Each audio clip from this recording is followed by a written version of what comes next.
Hybrid റോസുകളെക്കാളും നമുക്ക് സാധാരണക്കാർക്ക് ഏറ്റവും പറ്റിയ ഇനങ്ങൾ നാടൻ റോസുകൾ തന്നെയാണ്. ഇഷ്ടം പോലെ പൂക്കൾ ഉണ്ടാവുകയും അതേപോലെ വീണ്ടും വീണ്ടും തളിപ്പുണ്ടാവുകയും ചെയ്യുന്നത് ഈ ഒരു നാടൻ റോസ്.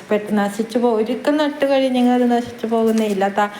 അതിൻ്റെ മദർ പ്ലാന്റ് നശിച്ചു പോകുന്നതേ ഇല്ല. അതുപോലെ അതിൽ നിന്ന് നമുക്ക് കട്ടിങ്സ് എടുത്ത് വീണ്ടും വീണ്ടും ചട്ടിയിലാക്കിയോ അതേപോലെ നിലത്തോ ഒക്കെ ധാരാളം ചെടികൾ നമുക്ക് ഉണ്ടാക്കിയെടുക്കാനും സാധിക്കും പെട്ടെന്ന്. അപ്പോൾ ആ ഒരു വീണ്ടും വീണ്ടും അത് പൂക്കൾ ഉണ്ടാകാനുള്ള ഒരു മാർഗ്ഗം ഈ പ്രൂണിങ് തന്നെയാണ്. അതിൻ്റെ ഒരു പൂവ് കഴിഞ്ഞെങ്കിൽ ആ പൂവ് ഇതൾ വീണ് കഴിഞ്ഞ ശേഷം നമ്മൾ എപ്പോഴും അതിൻ്റെ ആ ഭാഗങ്ങളൊക്കെ കട്ട് ചെയ്ത് കൊടുക്കണം. അപ്പോൾ ഇത് ഞാൻ ഒരു ചട്ടിയിൽ നട്ട് ഇത് ഒരു റൗണ്ട് പൂവ് കഴിഞ്ഞ് ഇപ്പോൾ വീണ്ടും ആ കട്ട് ചെയ്ത് കൊടുത്ത ഭാഗങ്ങൾ വീണ്ടും തളിർത്ത് ചെറിയ ചെറിയ കുഞ്ഞു കുഞ്ഞു മുട്ടുകൾ വീണ്ടും ആകുന്നുണ്ട്. അപ്പോൾ ഞാനിത് ഈ ഒരു റോസ് എന്ന് പറയുന്നത് വലിയ നല്ല പൂക്കൾ ഉണ്ടാകുന്ന റോസാണ്. അപ്പോൾ ഞാനിത് കട്ട് ചെയ്തിട്ട് കുറേ തൈകൾ ഉണ്ടാക്കാൻ പറ്റും. അപ്പോൾ ആ ഒരു സൗകര്യം ഇല്ലാത്തതുകൊണ്ട്